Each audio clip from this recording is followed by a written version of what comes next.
Welcome to the Project Endure podcast, the place where we talk about life, endurance, persistence, perspective, and so much more. I'm Joe Rinaldi, and I'll be your host. Let's jump in. Before we get started, let me thank you for being here. The stories on this podcast are meant to let you know that you're not alone in what you're going through and that we can all find strength in struggle with the right perspective. If you've been enjoying the podcast, let me ask that you leave a review on your platform of choice to help us grow so that we can continue to make the world a better place, one conversation at a time. Now, let's get to the episode.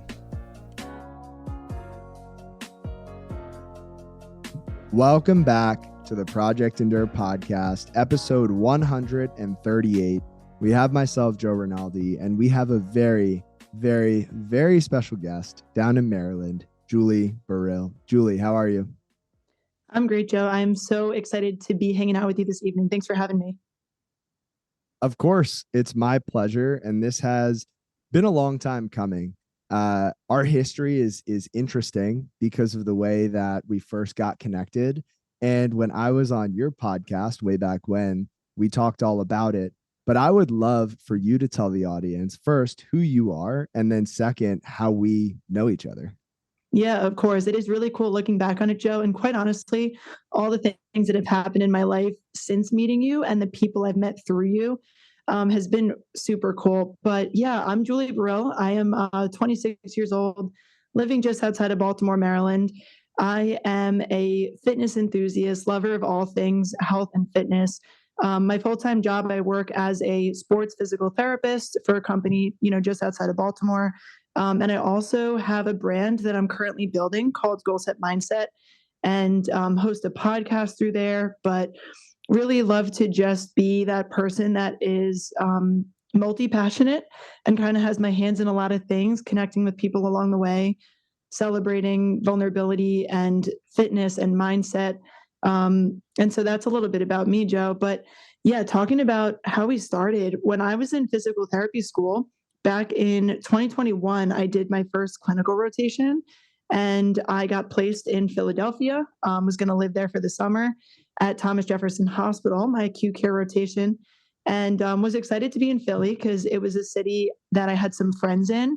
So it was a cool place to be, but got put on this floor in a hospital where a lot of the people there weren't that friendly, to be honest. I was that eager student that just wanted to be friends with everybody and ask a lot of questions. And it became kind of lonely until my second or third day there.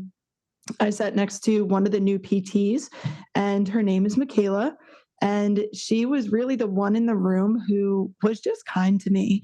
How was your day? How was your weekend? How was your trip home?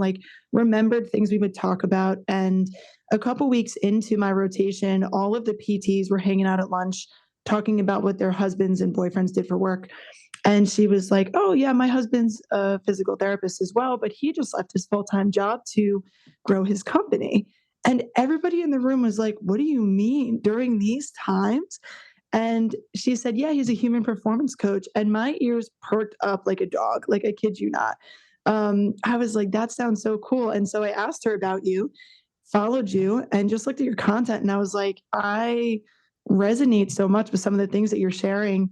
And at the time, Joe, it's funny, this was over 2 years ago. I think you had 7,000 followers, and connected with you, became a part of Project Endure, and the rest is history. But it really has me think about how God puts us right in the right place sometimes, and we connect with people on purpose, and look where it brought us. Hearing you tell that story gives me the chills because I remember Michaela having a tough time adjusting to her new work environment, and for reasons that you mentioned. And I remember her coming home one day and mentioning that she had told a student about what I did. And that was it. I didn't know who it was. I didn't even know that you had followed me on social media. And then lo and behold, we come to connect. You and I think, hopped on a phone call at one point. You came to the first ever Project Endure event and the second Project Endure event. You became a mesh within the community. And I would love to just hear about some of the connections you made. Granted, I know about one of the more meaningful connections that you've made through Project Endure, but I'd love to hear how that's all blossomed and played out for you since. Yeah, definitely. Well, it all kind of comes back to the back in your, I guess, earlier days, I would say, of growing it, you used to do monthly calls, and it was just a free call, hopping on Zoom, maybe somewhere between like 10 or 15 people, I feel like would come on average. And I was, again, in physical therapy school at the time. And I remember being kind of nervous to hop on this call because number one, I wasn't going to know anybody. But number two, I was kind of embarrassed to like tell my roommates, like, hey guys, I'm getting on this Zoom with like these internet people and like we're going to talk about like our life and like mindset. And I was still just getting comfortable with being my authentic self, but hopped on a call and you were doing a push-up challenge for, I think it was like the month of October, and we were all introducing ourselves. And I said I was a physical therapy student, and then another guy on the call said he was a physical therapy student. And so I followed him on Instagram. His name is Anthony. And we connected and talked about our journeys and, kind of became friends and started following his wife because, you follow somebody on Instagram and you look at their page a little bit. And I was like, oh, this is cool. He's a physical therapist assistant who just started school to become a DPT. And his fiance is a doctor of physical therapy who works in sports and does CrossFit. And at the time, I knew I wanted to be in the sports performance realm of physical therapy. And my boyfriend is a physical therapist assistant who wants to be a PT. And I just saw them and I was like, wow, these people look really cool. And fast forward to a year and a half later, when I was looking for a job, I reached out to his wife to ask about the company True Sports that I currently work for and ended up moving here, working here, knowing them, but not really knowing them, not really knowing much of anybody. And it's been such a blessing. And it's so amazing to think back to that connection because I never would have known about any of this that I'm doing if it wasn't for that call that I just kind of took a risk and hopped on.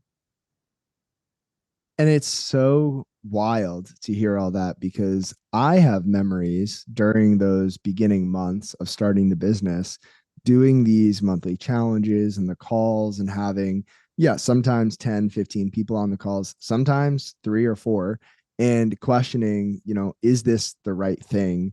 Does this even make sense? There's no impact here. I remember having those thoughts and to look back and realize that sure, maybe the push-ups changed somebody's lives, but maybe it didn't. But to know that there was a spark or a moment or a space created for a connection like that to even begin, and then to see it blossom like it has and to impact your life in such a deep way just means the world and goes to show that even if you're unsure of what you're doing being the right thing or the best thing, as long as you're intentionally doing good and creating space for other people to come into a positive atmosphere and environment, great things can happen. And sometimes all you need to do is create the space and invite people in. So thank you for sharing that, Julie. It means a lot. Yeah, of course. It really just goes to show that I don't think there's ever going to be something truly negative that comes out of putting yourself out there to connect with people. Like worst case scenario, you hop on a community call like that and it's kind of awkward and you get off of it and that's it. And to think now about Anthony and Jenny being such amazing friends to Giovanni and I. We just went to their Friendsgiving last weekend and we were the newest additions. Everybody there had been there for years. They've been doing it for 6 years now. And they kind of introduced us and said, hey guys, Julie and Giovanni, everybody say hello. And we just had such a great night. And thinking about how many of us are just plagued with loneliness right now, sitting around a table, sharing a meal with total strangers, talking about just things that are going on in life and faith and CrossFit. And it's just so special. And it all starts with just that one moment of, let me connect with some people. Let me see what can come of this. Absolutely. And I would love to piggyback on that and hear a little bit more, if you're willing to talk about it, about your faith journey. Because, from afar, I think when we first connected, it felt like maybe you always had that inside of you. And over the course of the past couple of years, I feel like I've seen you be way more open about that. And I'm curious how that unfolded over the past couple of years. Yeah, it's been really interesting. And it's funny because as we're recording this, Joe, in November of 2023, I'm really at like this point of just standing on the edge of this cliff and just learning about and asking God to show me what it means to surrender. Um, but I mean, to keep the story brief, about a year ago in December of last year, I was living in Maryland for a few months. And I had this friend named Ellie, who's a new friend of mine at the time. She worked out at the gym that I worked inside of. And we got talking, and she shared a lot on her social media page about faith and her relationship with Jesus and what that means to her. And I just found it so compelling. I was just very curious about that because growing up for me, I went to church on Sundays. It was a very sit still, be quiet, put a smile on your face, pretend that everything is okay when on the inside, my family was not okay. And that's something we'll talk about in a bit. But church was not a place I wanted to go.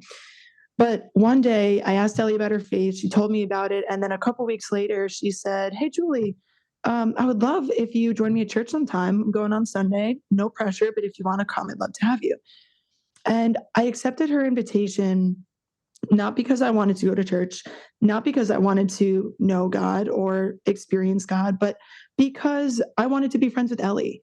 And I knew that this was a big part of her life. And I said, "Wow, she wants to hang out. Sure, like I'll go to church." And so I was kind of nervous because I've always had a negative experience with that. So I go to church, I meet up with her and her mom and her brother. And the sermon that day spoke to me so deeply and so intimately that it stopped me in my tracks.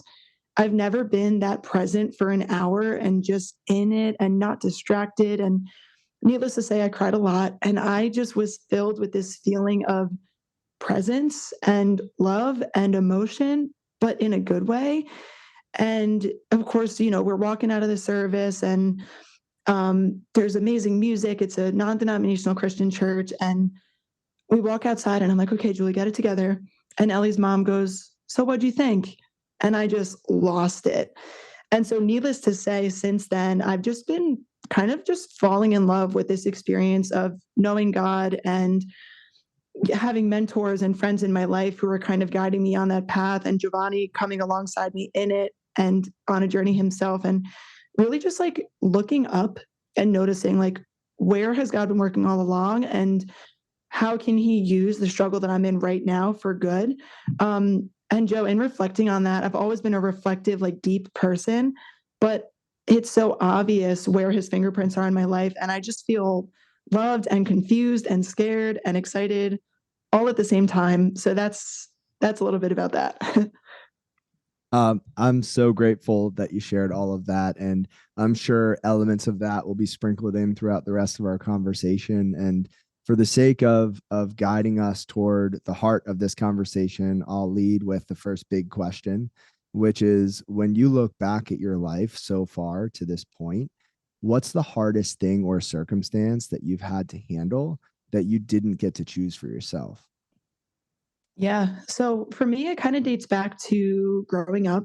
And it's been fun listening to your podcast, Joe, because one thing that's amazing about your community and what you've cultivated is that not everybody is going to relate to every person's story, but I think every person's story is going to have somebody who listens to it and really relates to it. And there's two people in particular, two friends of mine now, Mike Zacco and Dom Fusco, podcast who talked about their parents' divorce and how much of an impact that had on their life. And my story is kind of similar to that. But growing up, early childhood, had a very great, normal early childhood, went on vacations and had a lot of family parties and things were good. And then somewhere along the way in my teenage years, my parents' relationship just started to suffer. And for most of my high school years, home was a place of turmoil, a place of sadness, a place of anger, and just a lot of pretending, a lot of me as a very observant, curious kid noticing things that maybe my brothers didn't pick up on, and wondering if things were going to be okay. And And then eventually, comparing myself and my household to friends' houses and just noticing like something's just not right. And going into my senior year of high school, right after I turned 17, my parents sat my brothers and I down and said, "We're getting a divorce." And not only did they tell us that, but they said, "We're still going to be together for a while and things are going to be okay. And we still support each other, but we have to keep this kind of on the down low. But we just want you guys to know that we're going to be separating." And so for my entire senior year of high school, there was a lot of pretending. My parents, I want to preface all of this with I love them both to death. And I'm so blessed to come from a broken family, but have such supportive parents who love me and have always been there for me. But they owned a business. They were known in our community to be the Burrill family who owns this business and who has all these kids that are athletes and successful and so on and so forth. And I had one friend that I told, and just that whole year, I didn't know anybody else who had gone through anything like this.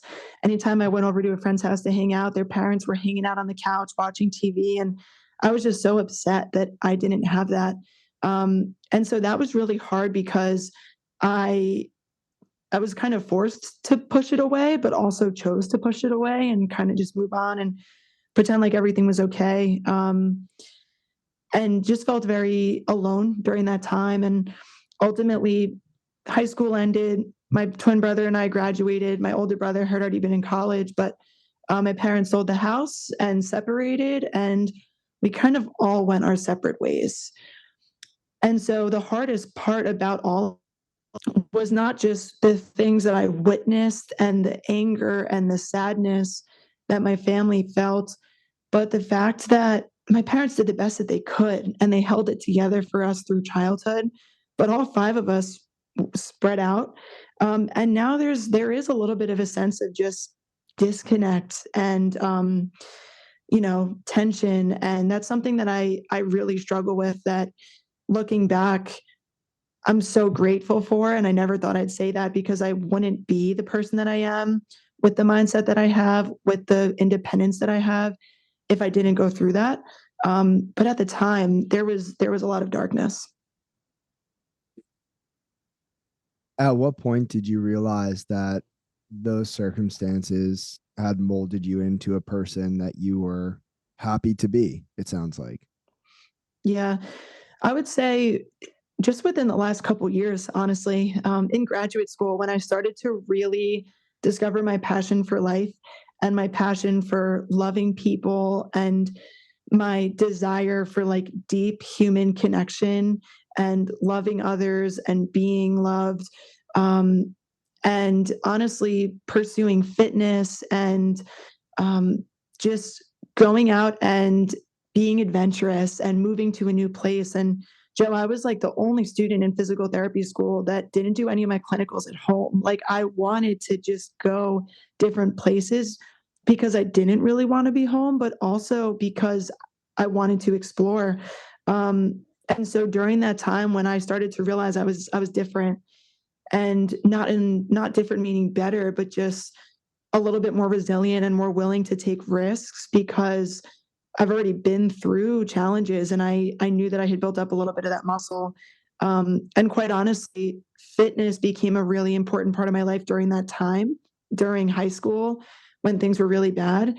I don't think I'd be as in love with fitness and in love with helping other people fall in love with fitness as I am now if it weren't for that.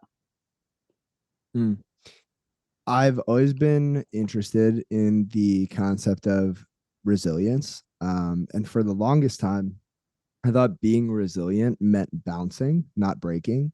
And through the past couple of years, I've come to rework the meaning of resilience for me. And I think it can look like being broken and then choosing to pick up the pieces and build again. And I'm wondering if you had a moment in that experience of your parents splitting where you did feel broken, or if maybe that never happened and you did bounce. But what did being resilient look like through that time for you? Yeah, no, I would definitely say so, Joe. There were times where, again, my parents were also just struggling in their own way. And as a college kid, I mean, things were very fresh. Childhood house was sold, and it's actually kind of hard to look back, partly because of bringing up the emotions, but also because there's a lot of this that I like don't even really remember. Like, it's really interesting how your brain can kind of just push away certain things. Um, but in college, you're still very dependent on your parents. You got to pay for tuition and pay for like just events at school. And I worked multiple jobs all through college, all through grad school, and was very proud of that and really enjoyed it. But there were times where I had to ask for help, and it was always really hard navigating asking mom, and then mom saying ask dad, and then dad saying ask mom, and just that whole dance. And um, during field hockey season, being super anxious about if both of my parents wanted to come to a game, and just little things like that that I knew other people didn't have to deal with. There were times where I felt very broken, um, and kind of lonely. And I'm so blessed that I have such amazing friends. And during my college years, even though I didn't have of any friends who had gone through that, I had one girl on my team, Jess, who would talk to me about her parent stuff, but I did have people who just showed compassion for me. Um, and it's amazing how in our suffering and struggling, even if we don't directly understand each other's, it really does bring people, closer together. So I would agree with you. I don't think that resilience is so much about not breaking. I think it's breaking and recognizing that you're broken and picking up the pieces, whether that be with the people around you or through your faith. And I kind of feel like that's like a lifelong process. Like, that sounds a little dark. Maybe some days there's where like we feel like our whole being is completely shattered. And maybe sometimes it's like, oh, I just broke my thumb. But I feel like we're kind of always going through this process of breaking a little, building a little, and ultimately just growing into a stronger being mentally and physically in that process. I mean, without breaking, you won't grow any stronger because there's no need to. All right, we've got so much to talk about. So, from a fitness standpoint, from a rehab standpoint, right? Things need to break down in order to be built back up again when it comes to the human body. And so that makes sense. And it would stand that it also applies to our mental and emotional beings, right?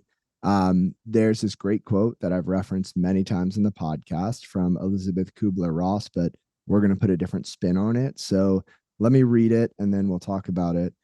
She said, "People are like stained glass windows. They sparkle and shine when the sun is out. But when the darkness sets in, their true beauty is revealed only if there is a light from within."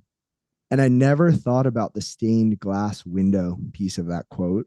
And if you think about a stained glass window, at least when I think about it, I think of church first and foremost, because that's where I've seen the most stained glass windows is in churches. And it's this mosaic of different pieces of glass that had to be broken to fit together again to make this beautiful pattern to let the light shine through. And I think we are all mosaics. We are all pieces of brokenness that are put back together time and time again, being built back up to create something beautiful. And before I share my next point, I'd love to know if you have any thoughts on that. Yeah, I love that so much. And even more so, we are broken pieces and creating mosaics in and of ourselves, but also with others. Like, I like to picture the people that we come into community with, like yourself and my friends, Anthony and Jenny and Ellie and my boyfriend, Giovanni, all these people I've mentioned, and so many others who we we go through hard times together, and we take broken pieces from each other and help to find ways to make them beautiful. And it's funny you bring that quote up, Joe, because the church that I go to is actually called Mosaic Christian Church. And their church mission is a church for people who don't go to church, and welcoming the seeker, welcoming the broken person, and really modeling that idea that we are all broken, and that's what makes us so beautiful. And so to think about that on a micro level in and of yourself, but also within a community, yeah, I couldn't resonate with that more. That's wild that that is the name of the church that you attend. And so, a different take on all of this, but a beautiful poem that came to mind, and I figured this would be a great time to share it. It's called The Velveteen Rabbit. I was down in Rehoboth Beach with Michaela 2 years ago, and it was raining the whole time we were there. And so, we picked the worst weekend to go to Rehoboth Beach. It was right before the summer, so we thought it wouldn't be crowded. And we were right. It wasn't crowded because there was a hurricane coming through. So, anyway, we spent most of our weekend in the shops in Rehoboth Beach. And we were in this one shop, and I came across this poster, this framed poster on the wall, and it had this poem. So the poem is titled The Velveteen Rabbit. And next to this poem was a picture of this old, beaten up rabbit, this rag doll that it looked like some kid had just worn into the ground. And so the poem goes, "You become. It takes a long time. That's why it doesn't happen often to people who break easily or have sharp edges or who have to be carefully kept. Generally, by the time you are real, most of your hair has been loved off and your eyes drop out and you get loose in your joints and very shabby. But those things don't matter at all because once you are real, you can't be ugly, except to people who don't understand." And this picture of this rabbit has its eyes popping out, it's all ripped up, it's all beaten up. And to the kid whose rabbit that is, that's beautiful. And I think in a way we're all that rabbit, right? We get beaten up, we're broken, our eyes are hanging out of our sockets sometimes, but that's what makes us beautiful to the people who understand. And I think it takes someone else who realizes that they are broken to find beauty in someone else who is also broken. And it's this weird concept that I'm guessing a lot of people listening to this episode might have never thought of before. Is like, I'm broken. Does that make me weak? What does that mean? And so I'd love to hear your take on how someone could be strong while also recognizing and being aware that they are broken. Yeah, that is the big battle that's been going on in my head for a year now, because as I dive more into faith and understanding what it means to surrender, and Joe, you say this all the time, and because of you, I think it to myself all the time, that the only thing that we really have control over is our attitude and our actions, and we can make one decision at a time. But at the end of the day, there's so much that we can't control.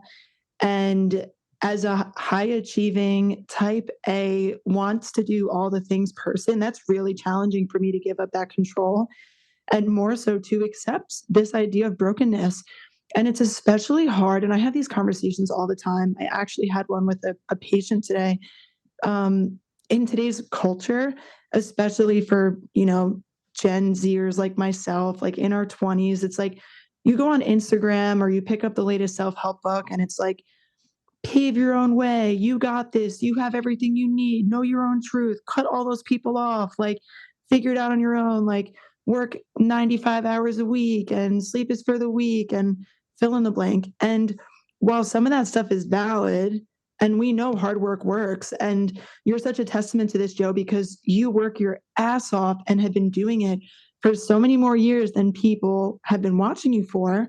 At the same time, there has to be a level of grace within that, and understanding that you can be broken and you can be like upset about things that have happened to you or decisions that you've made, but you can also be really proud of the person that you've become in the process.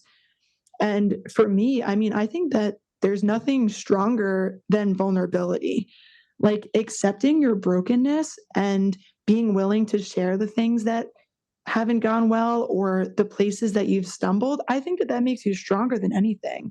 Like, Joe, when you share your story, you have a big following now. People see your reels and your running and your fitness and your muscles, and they're like, man, this guy's got it going on. But when people actually talk to you, you share the years that you were working at this and things didn't click right away. Or, for me, I think about the friendships that I tried so hard to hold on to that just weren't meant for me, or trying to like fix my parents or my family in a lot of ways and not being able to. And it's hard to accept that we just can't do it all. But talking about those things, being real about it, is true strength. Because yeah, I just pictured just like muscle breaking down, building up, breaking down, building up. And I think about this a lot with gratitude also. Like it is possible to be filled with gratitude and also feel sad or also feel lonely or also feel scared. So I think that brokenness and strength can 100% coexist and should coexist so we don't drive ourselves crazy. I couldn't agree more. And I would also add that, well, first, let me reiterate that anything anybody sees on social media for anybody is not the whole story. There's always more behind the scenes, and we have to take anything we consume with a grain of salt, and know that the grass isn't always greener on the other side, and that we all do have our own problems and our flaws and our own brokenness, whether or not we are aware of it. Um, and with that being said, I do agree with you that you can't have strength without struggle. And sometimes to be built back up, you need to be broken first. And I love the way that fitness kind of parallels life in this way, where you need to go into the gym, you need to push yourself, you need to lift up more than maybe you can handle at a certain point. And then you have to step back and you have to recover and you have to fuel your body properly so that you can be built back up. And I don't think that life is all about just doing hard things. I think a lot of times we need to do hard things and we need to create space for that recovery, for that repair. And a lot of that does come through community and conversations and being vulnerable. And I agree with you that being vulnerable is one of the strongest things that we can do. And I appreciate you being vulnerable, sharing about this hardest thing that you've had to handle. Yeah, thanks. Yeah. Of course, I've learned a lot about it from you, Joe. Oh, thanks, Julie. All right. So, with that being said, we're going to transition a little bit from the hardest thing you've had to handle. And now I want to know, what's the hardest thing you've ever done on purpose and why did you choose to do that thing? Yeah. So kind of switching gears towards fitness here. The hardest thing that I've chosen to do on purpose was train my ass off for my senior year of field hockey in college. Growing up, I was always one of the more athletic kids. I played with the boys at recess. I wanted to play football and dodgeball. And, through high school was one of the better athletes on my team, big fish in a small pond kind of thing. And then, through high school, while my things were going poorly in my home and my family was just breaking at the seams, and I found myself wanting to spend less and less time at home, I asked my dad my freshman year of high school if I could get a gym membership. And again, my main driver for that was, okay, the gym is a quarter mile from my house or a third of a mile from my house. He'll probably let me walk because he lets me walk to the ice cream shop next door and I can go there and I can get away. And I got that gym membership. And for my first 2 years there, I didn't drive. But I went there and I started to really fall in love with pushing your body and just letting that energy out and seeing myself get stronger. And so I went into college already having a little bit of a background with working out and strength training, but not much more than the general, I used to do like the Nike Run Club, like 15-minute workouts, stuff like that. And so when I get to college, I played Division III field hockey at the University of Scranton. Shout out to the office. And I went from being a big fish in a small pond to a small fish in a decent sized pond. We'll call it medium to large pond. And I was on a team with girls who had been playing for 15 years when I had been playing for 5. And I was really embarrassed and upset that I wasn't that good. My freshman year, I played in 2 games. My sophomore year, I played in 1 game. And I hated being a bench warmer. And I was so embarrassed when my friends would come to visit or come to watch a game.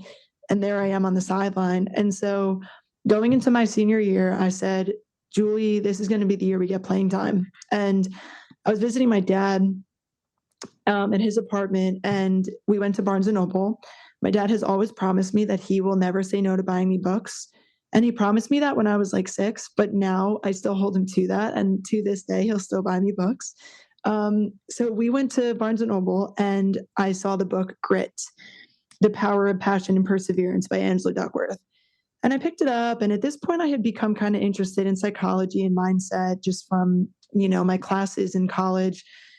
And I read it. And grit, for those of us who haven't read the book or don't know too much about Angela Duckworth's work, is this idea that like Angela looked at some of the highest achievers in the world, from kids to adults, looking at Army West Point cadets and spelling bee finalists and entrepreneurs and CEOs.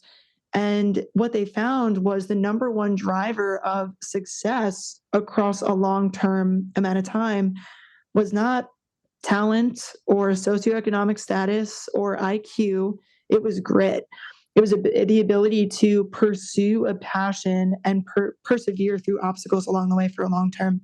Needless to say, I'm reading this book and I'm just fired up. I'm like, oh, this is great because I'm not the most talented, but I'm going to be the most gritty.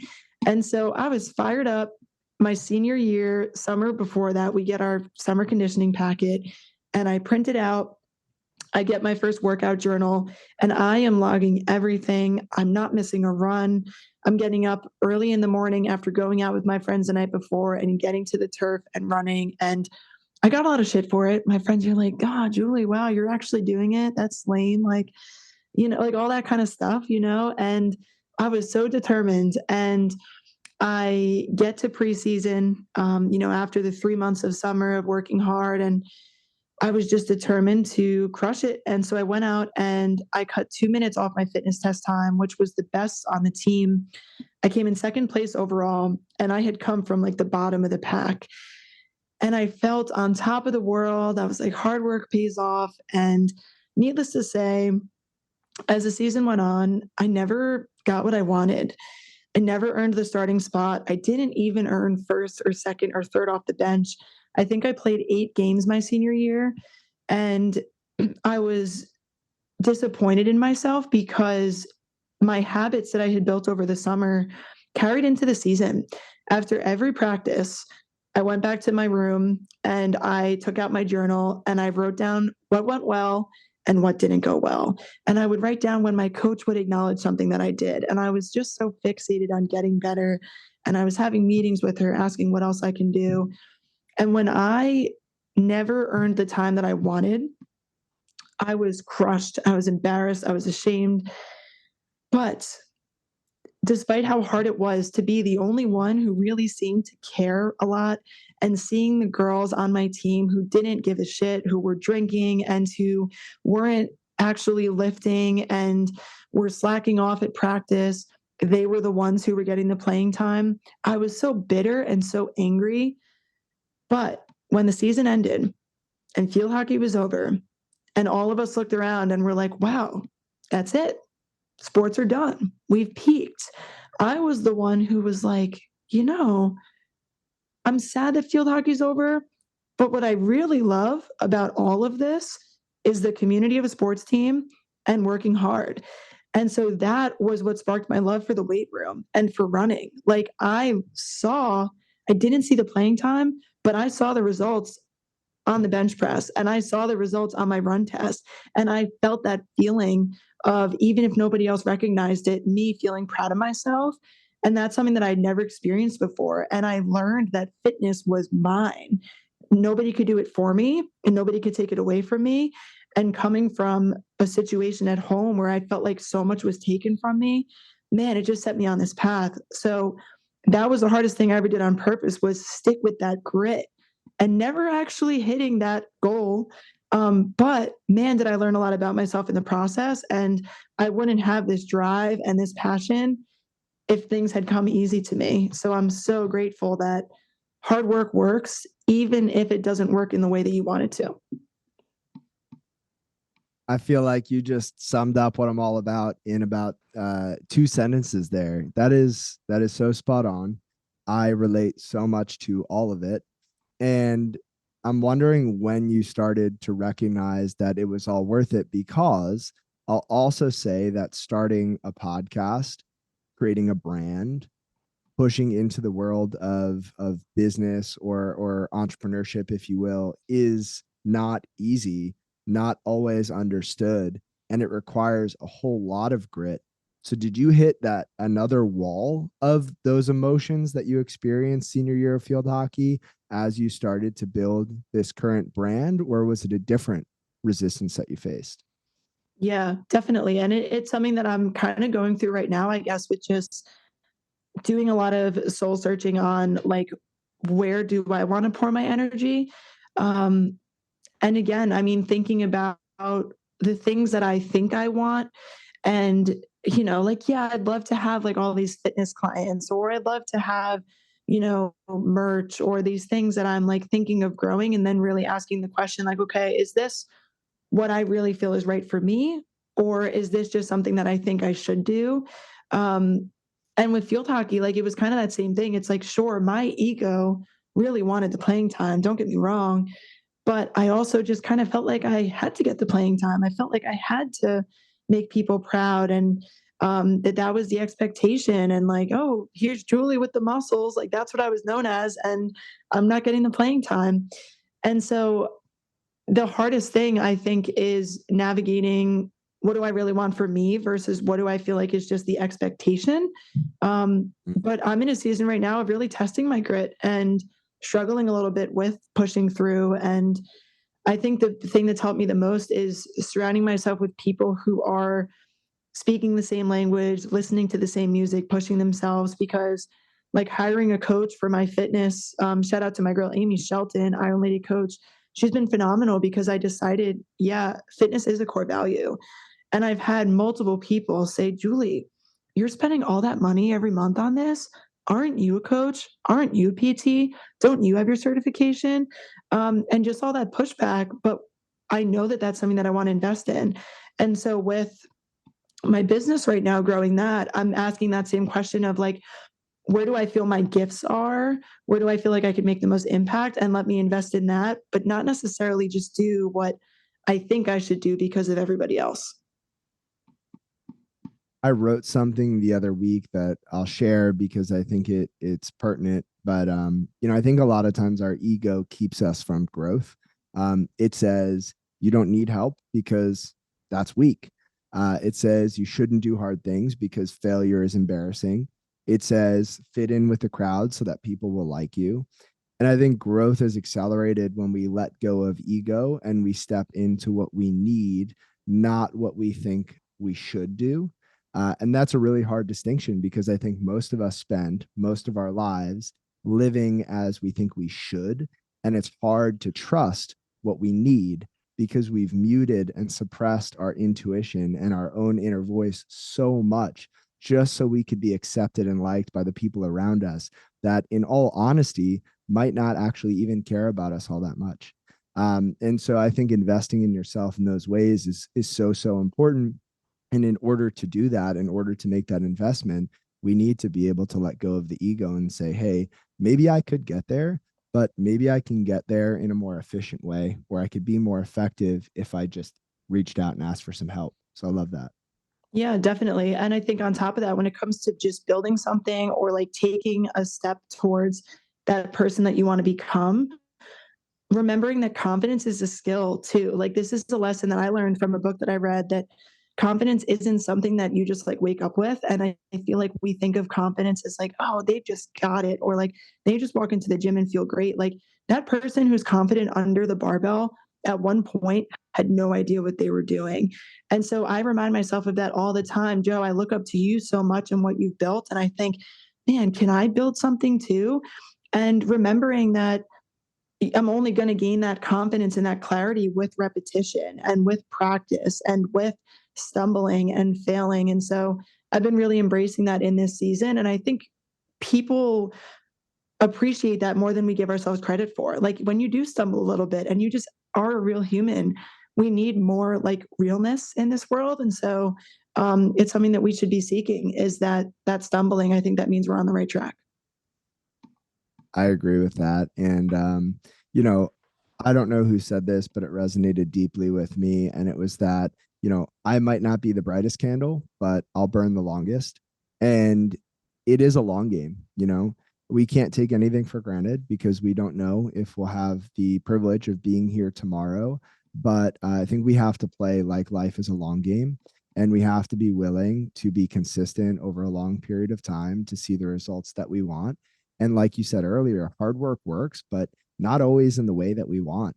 And I think it's important to have goals. I think it's important to have something to aim for that can guide a process, but it's not about the outcome at the end. It's about who we become in the process. And that's the beauty of hard work. That's the value of hard work. It changes who we are as we do it. And so whether or not it results in building this business that you want or achieving this goal that you set out for, I think as long as you've grown through the process of your hard work, that's what's most important. And you've won if you've done that. Yeah, I love that. And recognizing the interactions that you have with people and seeing that come full circle. I work with a lot of teenage athletes in physical therapy right now as a sports PT. And the amount of girls that I work with who either are going through something at home or have some anxiety or um, just are trying to be a perfectionist, or like I'm able to look at these kids and recognize so many things that I struggled with or still struggle with, and seeing where all of that was working for me, and being vulnerable and saying, hey, I've felt this way too, or hey, I've had this injury too, or just whatever you've been through. Like there's a way that you can use it for good. And it's so hard in the moment when things don't go the way that we want, when you don't get the job that you plan or you don't move to the place that you plan. If you told me 2 years ago I'd be sitting where I'm sitting right now, I'd be like, what? Maryland? Who? Like, never heard of her. And here we are. And it's really cool seeing the impact that you can make from those little, all the little miracles that happen, whether it's something that you wanted or didn't want. It's really, really cool. It is. It is cool. And like we talked about, it takes time to get to where we want to go. And this is the Project Endure podcast. And so, Julie, I would love to know what the word endurance means to you. Yeah, when I think of endurance, I think of grit. I think of the ability to pursue a passion for the long term and persevere through obstacles, but with an asterisk sign of knowing that the pursuit of that thing might change a little bit along the way. And you might have this dream of building, the brand or running the marathon or having a specific like relationship or whatever, and holding tight to like the core value of why it is that you want that thing, but also being willing to take the fork in the road when it comes up. I think about, the goal of trying to get playing time on the field hockey field. And although that was only really like a 6-month process, it felt like at the time it was a long game. But I realized all along that my long game is really to just be the most fit, healthiest, capable version of myself. And now that's something that I'm truly seeking and enduring.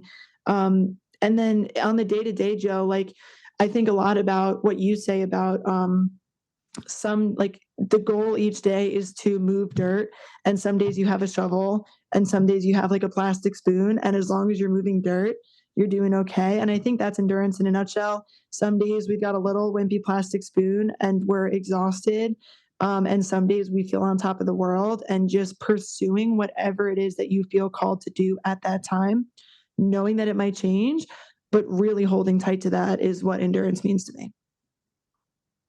That's a beautiful definition. And I say that as I look past my monitor here at a spoon that I hung up on a cork board that I'm looking at right now, as a reminder of exactly that, is that on the days where you wake up and it feels like all you have is a spoon, uh, don't complain about it.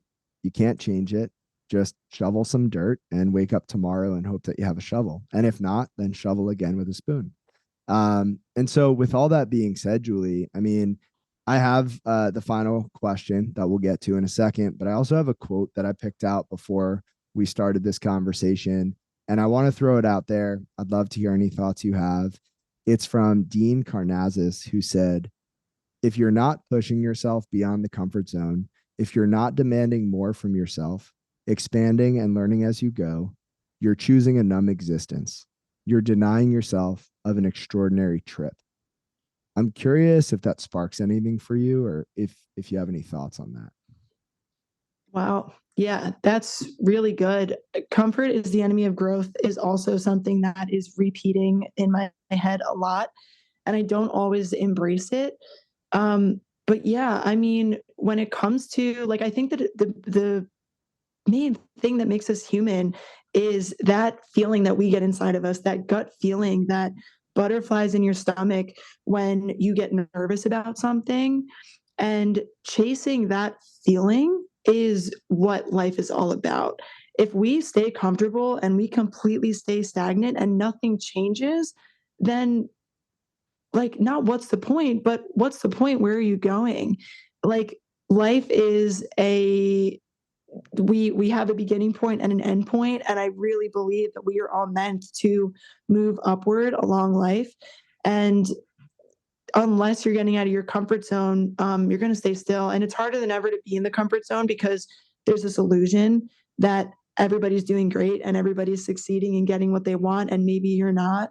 But what comes to mind when I hear that is when you get that butterflies in your stomach feeling, lean into that feeling that I had in church that day, that feeling that I had when I was hopping on the first Project Endure call, that feeling I had when I did my first public speaking event as part of Goal Set Mindset, that butterfly feeling, that's uncomfortable as hell.